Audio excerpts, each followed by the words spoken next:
E, ao mesmo tempo, ver a cor dessa folha. E ver como está embaixo, as raízes.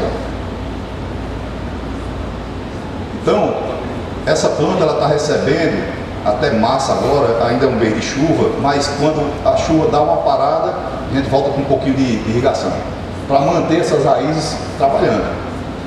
Para manter o estômago aberto, lembre que citocinina é produzida nas pontas de raízes, são translocadas para a parte aérea e manter o estômago aberto, que é uma das funções importantes, e a manutenção da clorofila.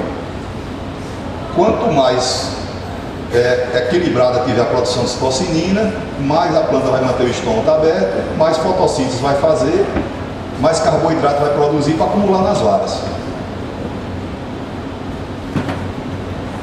Manutenção das brotações, né? Estresse controlado, as raízes aí, ó. Irrigação, área molhada de raízes. Aqui, ó, 2 linhas de gotejo. Como é que tá meu tempo aí, hein? Tá tranquilo? Vou perder o avião. Veja que tem muito crescimento de raízes, né? E uma coisa interessante, um aspecto prático da planta com inibição de cisto de giberelina, ó. Veja que parou o primórdio foliar, ó, e travou lá, ó. E esse encurvamento da folha, certo? Inibição de cisto de giberelina e epinastia. O que é epinastia? Esse ângulo formado entre a haste, entre a haste e a folha. Então, quando a planta está com epinastia, é um indicativo de giberelina mais baixa e etileno mais alto, que é o que eu quero nesse momento. Por quê? Porque a partir daí eu quero mudar a planta de vegetativa para floral. Eu vou dizer a ela: ei, pare de crescer e eu quero que você se prepare para florar. Eu estou acumulando os carboidratos e agora eu estou começando a aplicar etileno, efeito da inibição de cisto de giberelina e epinastia. Olha a folha lá, ó. O brotozinho parado, a maturação e lignificação dos ramos acontecendo, ó, porque todo o carboidrato está sendo direcionado para o enchimento do material. Início da diferenciação floral. Aí nós já estamos aplicando, Faga, um etilenozinho junto com a auxina. Doses, nós estamos calibrando as doses para ir observando o comportamento, sem provocar perdas do aparato fotossintético. Veja que esse ramo já sentiu mais. Ó. Esse foi um ramo de uma saída de linha que o tratorista fez a manobra e pegou mais etrela. Aí, ó, já translocou mais elementos, já, reservas e tudo para as gemas, ó, amarelou e também aumentou a diferenciação. Aí, a partir de agora, hoje são 18, né? 18 de abril, né? Dia 21 de março foi o equinócio. Os dias ficaram iguais às noites nas nossas condições. A partir do dia 21 de março, os dias vão ficando mais curtos e as noites mais longas. O clima lá já está dizendo para a planta: ei, diminua a giberelina e aumenta a etileno. Quando as chuvas pararem, vai haver mais estresse. Mas eu já estou botando etileno de fora. Então, quando essa chuva parar e que o fotoperíodo diminuir mais ainda, provavelmente a definição vai acontecer toda. Quando ela definir a vara toda, tiver até o ápice definido, eu quebro a dormência com nitrato de potássio e volto água de vez. Aí ela flora tudo e eu retomo a irrigação e fecho a irrigação. Entendeu? Lignificação, etileno, a auxina e a diferenciação.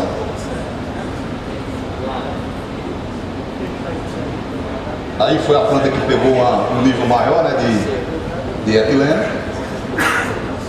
A epinastia, ó, você veja que a folha chega a estar arriada. E ó, os primórdios aqui, ó, já começando a se desenvolver.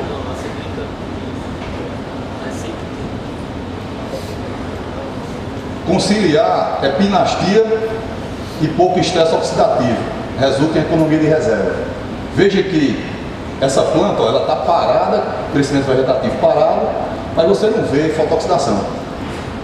Aí eu estou mantendo minhas reservas. Certo? Se por acaso eu aumentar a dose de etileno, o que é que pode acontecer? Aumento de degradação de clorofila na folha. O etileno degrada a clorofila, aumenta esse processo degradativo de senescência, né? E aí você perde clorofila, perde produção de reserva, perde carboidrato. Então você tem que ir devagar com etileno até conseguir essa diferenciação sem comprometer o aparato fotossintético.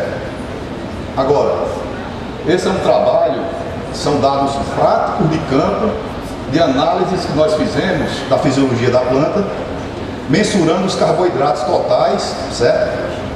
Nas condições de 3 pontas, aqui em Minas Gerais. Aí observe o seguinte, ó, coisa interessante. Carboidratos totais. Isso foi um trabalho feito em parceria com a ICL e a Aminoagro, que eles me procuraram uma vez para fazer algo interessante na cultura do café. Eu disse, vamos monitorar reservas e enzimas, que isso é uma coisa importantíssima para a cultura. E aí nós fizemos esse trabalho por uns 2 anos. Então tem muito dado, eu coloquei só uma parte dos dados aqui. Esse aqui é um ano de baixa produção, ó. Produziu bem antes, esse aqui é um ano de baixa produção. A planta se recuperou, fez uma produção melhor aqui. Veja que bate com a curva dos carboidratos que eu estou falando. Pouco carboidrato, pouca produção. Aumenta carboidrato, aumenta a produção. Carboidratos totais solúveis, isso aqui na nossa condição lá, é da variedade do AMG 1190/3, nas condições do semiárido. Veja aqui, ó, há uma uniformidade do nível nas datas, né? Uma certa uniformidade. No desenvolvimento vegetativo houve um certo gasto, ó, provavelmente devido à questão do desenvolvimento vegetativo consumir uma parte dos carboidratos. Mas o que é que eu quero mostrar com isso? Essa uniformidade comparada com isso aqui, ó, sobe e desce. Isso aqui é uma condição sem controle. Aqui é uma condição controlada, quando você está administrando o que a planta está fazendo. Então, o que é importante, pessoal? Vocês têm que ficar no controle da planta e não a planta no seu controle, né? Não é a planta que tem que dizer o que tem que fazer, é você que tem que ditar o caminho. Lógico que tem um certo limite nisso, né? Açúcares redutores, ó. Também eu coloquei esse gráfico já para mostrar uma coisa interessante. Açúcares redutores e ataque de cochonilhas. Plantas sem ataque. Um dos lotes que nós monitoramos aqui tinha um forte ataque de cochonilha. E esse ataque de cochonilha está diretamente relacionado com açúcares redutores, com açúcares solúveis. Veja aqui, ó, o nível 2 e alguma coisa, 2. Então, o açúcar redutor é o açúcar que vai ser consumido diretamente pela planta. Se ele sobrar, tiver em nível alto, a cochonilha vai lá, prova a folha, opa, tá docinho aqui, começa a atacar, se reproduzir, e aí... Então, controlar o metabolismo dos carboidratos é importantíssimo, tanto para a questão de reserva para fazer fruto, como também para controle de pragas e doenças. Amido no ramo, ó, em 3 pontas, veja que ano de baixa produção, aqui, e aqui já foi de uma produção melhor. Então, recompôs mais reserva, mais produção. Veja que também é muito sobe e desce, porque os estresses. Esses anos aí, salvo engano, eu lembro, foram anos com muita irregularidade de chuvas.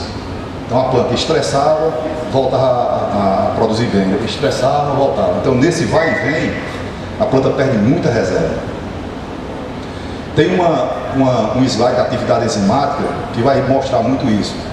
O nível de estresse que essas plantas estão submetidas. Amido, né, na nossa condição, também tem uma certa uniformidade. Nós estamos monitorando. Eu ainda acho, viu, Fagano, esse nível de amido, para a nossa condição lá, é um nível que eu acho ainda baixo. Então, isso quer dizer que eu ainda tenho que controlar mais o crescimento vegetativo da planta. Eu não gostei ainda desse nível de amido. Eu acho que eu ainda preciso manejar muito melhor isso aí. Amido nos ramos da variedade IAC 376, né? Proteína total nos ramos. Esse é um indicativo também de que nível a síntese proteica está. Olha como a síntese proteica estava baixa nesse período aqui. Ó. Choveu a síntese proteica. Ó. Depois estresse de novo a síntese proteica. Ó. Então, os estresses, eles têm um papel muito determinante na fisiologia da planta. Então, a nossa ideia é entender como a planta do café está respondendo a esses estímulos ambientais e tentar encontrar formas de manejar isso de maneira eficiente para melhorar a resposta da planta. Carboidrato total solúvel em raiz, ó, 3 pontas. Mesmo comportamento bem de sobe e desce em função dos anos de baixa produção, ano de alta produção. Entendeu? É bem característico. Amido na raiz em 3 pontas.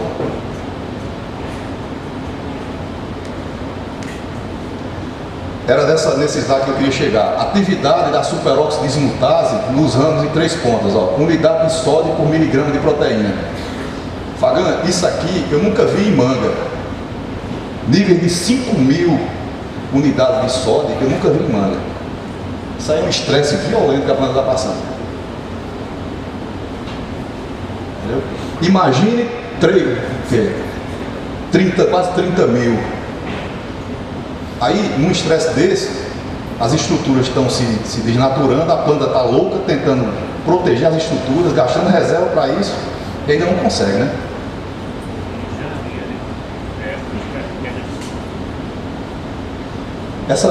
Esse slide é interessante. Ó. Compare com aquele gráfico que eu coloquei lá atrás de açúcar solúvel. Carboidrato total solúvel no ramo e Araguari. Essa era uma área que estava seriamente atacada por cochonilha. Olha o nível de açúcar solúvel. Aquele outro lá dava 2,5. Olha isso como está, 120, 20, foi para 100 e tanto novamente. E a cochonilha detonando a área. Aí, muitas vezes a pessoa aplica um produto para controlar a cochonilha, não funciona direito, aí fica botando a culpa no produto. Mas é o estado fisiológico da planta que está fazendo com que aquilo seja um prato cheio para a cochonilha. Os indivíduos que sobram, que restam, morrem boa parte. Os que sobram, que conseguem sobreviver, se reproduzem rapidamente e tomam conta da área de novo. Amido no ramo em Araguari, certo? Comportamento. Proteína total, veja que tem momento que a síntese proteica vai a níveis baixos, muito baixos. Apesar dos níveis de N altos.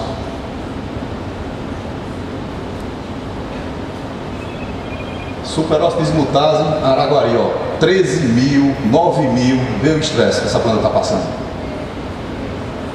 Então, o que é que isso indica? Uma planta que está submetida a um estresse desse, ela não acumula amido direito. Boa parte do amido, ela quebra, transforma em açúcar solúvel para reduzir o potencial hídrico das estruturas, para manter água na estrutura. Aí aquele carboidrato solúvel fica ali sendo consumido pelo estresse e às vezes por pragas. E o carboidrato de reserva, que é o amido, fica baixo. Quando a planta flora, ela sente falta do carboidrato. Quando chega em janeiro, ela bota uma parte da fruta. Porque não tem carboidrato suficiente. Bom, pessoal, esse é o bobo amarelo lá da fazenda. Muito obrigado pela atenção de todos vocês. Espero ter contribuído com algo positivo para todos vocês.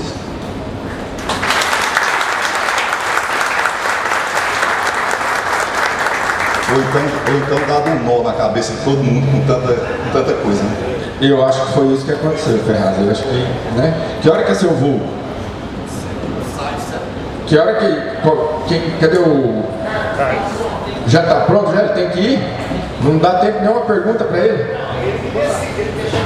Não, mas aí não dá